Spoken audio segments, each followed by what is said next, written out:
दिल्ली की श्रद्धा जिसकी हत्या होती है 35 टुकड़े करके जंगल में फेंकने का दावा है। पुलिस आफताब को लेकर सबूत जुटा रही है, लेकिन हमारे देश में कुछ लोग ऐसे हैं जो बेटी के सम्मान में खुद को मैदान में तभी उतारते हैं जब आरोपी या दोषी दूसरे धर्म से हो। ऐसा क्यों होता है जब हमारे देश में जरूरी है कि हर बेटी के गुनहगार को सख्त से सख्त सजा मिले, तो सेलेक्टिव होकर गुनहगार के बहाने धर्म को कटघरे में खड़ा करने से क्या हमारे समाज में हमारी बेटियां सुरक्षित होंगी?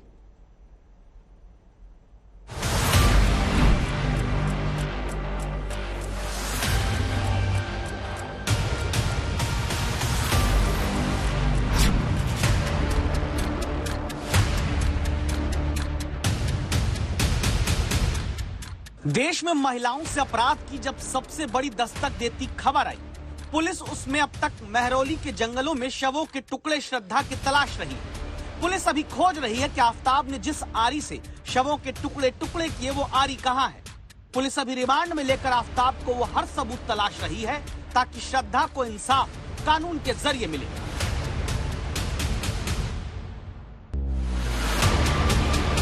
लेकिन गुनहगार का धर्म खोजने वाले अचानक बहुत बढ़ गए हैं। बेटियों के खिलाफ गुनाह से ज्यादा धर्म को फोकस में रखने वालों में जल्दबाजी मची हुई है।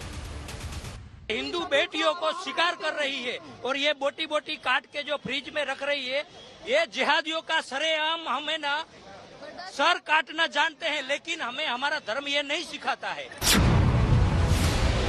जगह मुंबई, महाराष्ट्र। प्रदर्शनकारी विश्व हिंदू परिषद के कार्यकर्ता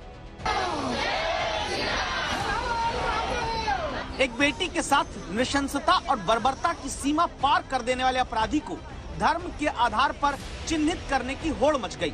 जिस अपराधी को अदालत से फांसी से कम नहीं मिलनी चाहिए, वहां सड़क पर हिंदूवादी संगठन के कार्यकर्ता इस बात पर जोर देने में जुटे हैं कि आफताब ने श्रद्धा को इसलिए मार दिया क्योंकि वो मुस्लिम है। मुंबई में विश्व हिंदू परिषद के पोस्टर देखिए। ये पहला पोस्टर है जिसमें लिखा है कैसा दीन कैसा ईमान, बकरी लड़की एक समान। दूसरा पोस्टर, श्रद्धा को सच्ची श्रद्धांजलि, खत्म करो जिहादी नाली। तीसरा पोस्टर, बाजी आपा कुछ तो बोलो, चेक करो घर फ्रिज को खोलो। देश की किसी भी बेटी के साथ हुए अपराध के खिलाफ आवाज उठाना जरूरी है, लेकिन क्या अपराधी के धर्म के नाम पर सबको सजा की मांग करना भी कुछ लोगों ने जरूरी मान लिया? देश निष्कासित किया जाए, उनको कोई भी संविधान का वो नहीं देना चाहिए, उनको भारत की नागरिकता खत्म करनी चाहिए।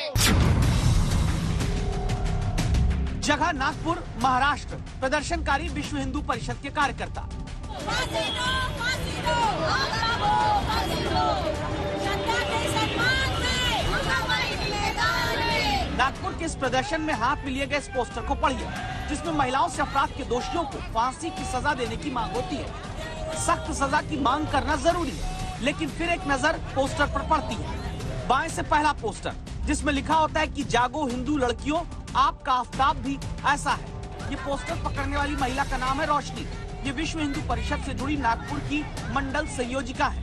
ये श्रद्धा के साथ हुए अपराध से ज्यादा इस बात पर केंद्रित हैं कि मुस्लिम होने की वजह से आफताब ने ऐसा किया है। हिंदू लड़कियों को जागरूक होना ही पड़ेगा, आफताब को फांसी देना ही चाहिए। ऐसी किस मानसिकता के साथ मुस्लिम है, किस मानसिकता के साथ मुस्लिम लड़के रहते हैं कि आप प्यार का एक तरफ झांसा देते हो और दूसरी तरफ 35 टुकड़े करने की आपकी हिम्मत कैसी होती है? जय श्री राम, जय जय श्री राम। जगह अलीगढ़, उत्तर प्रदेश। प्रदर्शनकारी करणी सेना के कार्यकर्ता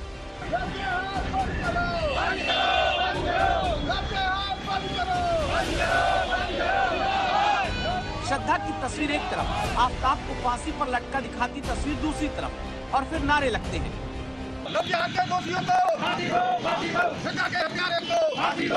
घटना बहुत सारी हैं, कितनी गिनाऊंगा मैं आपको।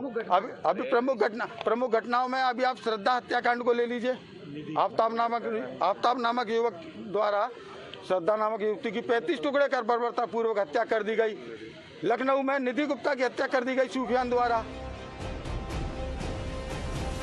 हमारे देश में एनसीआरबी का आंकड़ा कहता है कि साल 2021 में रोज 86 रेप के केस दर्ज हुए। हर घंटे देश में महिलाओं के खिलाफ अपराध के 49 केस दर्ज होते हैं, लेकिन महिलाओं से अपराध रोकने के नाम पर सिर्फ धर्म के आधार पर ही क्या समाज जागता है? अब आपकी टीवी स्क्रीन पर दो चेहरे, एक चेहरा ज्ञानेंद्र चौहान का, ये करणी सेना के उपाध्यक्ष हैं, दूसरा चेहरा तौकीर रजा का, ये इत्तिहाद मिल्लत काउंसिल के प्रमुख हैं। श्रद्धा को न्याय दिलाने के लिए ये दोनों लोग बातें करते हैं, लेकिन कानून के मुताबिक गुनहगार को सजा दिलाने की जगह ये चाहते हैं कि धर्म के आधार पर गुनाह देखा जाए और धर्म के आधार पर गुनहगार को सजा मिले। करणी सेना हिंदुत्व को प्रताड़ित नहीं होने देगी। विभिन्न तरीकों से हिंदुत्व को प्रताड़ित किए जाने का कार्य किया जा रहा है, जो कि कतई बर्दाश्त के बाहर है। और करणी सेना ने निर्णय लिया है कि अब जहां भी हिंदू प्रताड़ित होगा, करणी सेना वहां खड़ी होगी और स्वयं निर्णय लेगी, स्वयं सजा देगी। कानून का सहारा हम नहीं लेंगे। अब किस तरीके की सजा देंगे आप लोग? जो भी संभव होगी, हाथ के बदले हाथ, गर्दन के बदले गर्दन। जिनाकार की एक ही सजा है कि उसको जमीन में आधा गाड़ दो और पत्थरों से तब तक मारो जब तक उसकी मौत वाकई ना हो जाए।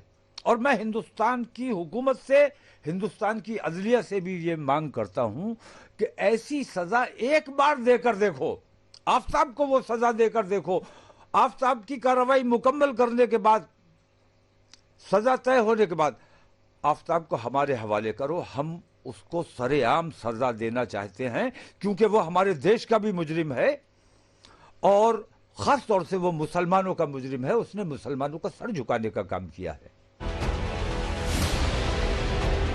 इसीलिए पहला सवाल तौकीर रजा जैसे नेताओं से है, जो आफताब के बर्बर अपराध को मुस्लिमों का सिर झुकाने वाला कह देते हैं। इंसानियत के टुकड़े टुकड़े करने वाला कोई अपराधी वाकई क्या किसी धर्म का चेहरा हो सकता है?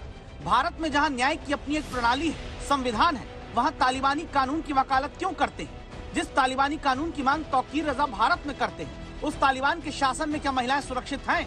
अब जो हिंदू धर्म के नाम पर अपराध में धर्म खोजते हैं, उनसे सवाल है, अगर दिल्ली में श्रद्धा को मारने वाले आफताब के मामले में वो हिंदू प्रताड़ित नहीं होगा के नारे लगाते हैं, तो फिर जबलपुर में शिल्पा का गला काट देने वाले अभिजीत पाटीदार के खिलाफ क्यों चुप्पी साध ली?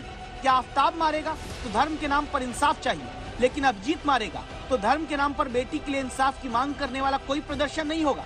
या कहें ये धर्म के नाम पर अपनी अपनी सियासत के अनुसार अपराध पर आवाज उठाने वाली एक चॉइस बना ली गई है।